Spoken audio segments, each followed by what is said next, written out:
Welcome friends, আপনারা দেখছেন education and knowledge YouTube channel. অতিরিক্ত গরম ও তাপপ্রবাহের কারণে গত 18 এপ্রিল থেকে গরমের ছুটি ঘোষণা করে পশ্চিমবঙ্গ স্কুল শিক্ষা দপ্তর তথা মধ্যশিক্ষা পর্ষদ। আর সেই বিজ্ঞপ্তিতে জানানো হয় যে পরবর্তী নির্দেশ না দেওয়া পর্যন্ত স্কুল বন্ধ থাকবে। আর সেই নির্দেশের পর এবার অবশেষে স্কুল খোলার বিজ্ঞপ্তি প্রকাশিত হলো। আর কবে থেকে স্কুল খুলবে, কবে শিক্ষকদের স্কুলে যেতে হবে এবং কবে থেকে শিক্ষার্থীদের স্কুলে যেতে হবে বা নিয়মিত পঠন পাঠন শুরু হবে, সেই নিয়ে আজকের এই ভিডিওটি ভালো লাগলে একটি লাইক করুন, অন্যদের শেয়ার করুন।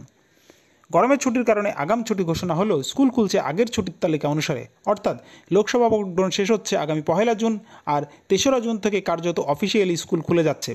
এদিকে আগামী 4 জুন রয়েছে লোকসভা নির্বাচনের ফল ঘোষণা। তবে 3রা জুন থেকে স্কুল খুললেও পঠন পাঠন শুরু হচ্ছে এক সপ্তাহ পর থেকে, অর্থাৎ 10ই জুন থেকে। আজ মধ্যশিক্ষা পর্ষদের বিজ্ঞপ্তিতে বলা হয়েছে গরমের ছুটি শেষ করে আগামী 3রা জুন থেকে খুলছে রাজ্যের স্কুল।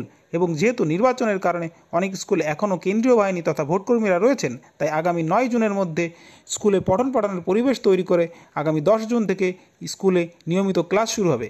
অর্থাৎ 3রা জুন থেকে শিক্ষকদের স্কুলে যেতে হবে এবং তাদের হাজিরা খাতায় স্বাক্ষর করতে হবে এবং 7 দিনের মধ্যে স্কুলে পঠন পাঠনের পরিবেশ তৈরি করতে হবে। অর্থাৎ ভোটের কারণে যদি ক্লাসরুমে চেয়ার টেবিল ঠিক না থাকে বা স্কুলের চেয়ার টেবিল বেঞ্চ প্রভৃতি ঠিক করতে হবে, স্কুলে স্যানিটাইজ করতে হবে এবং 10ই জুন থেকে নিয়মিত পঠন পাঠন শুরু হবে।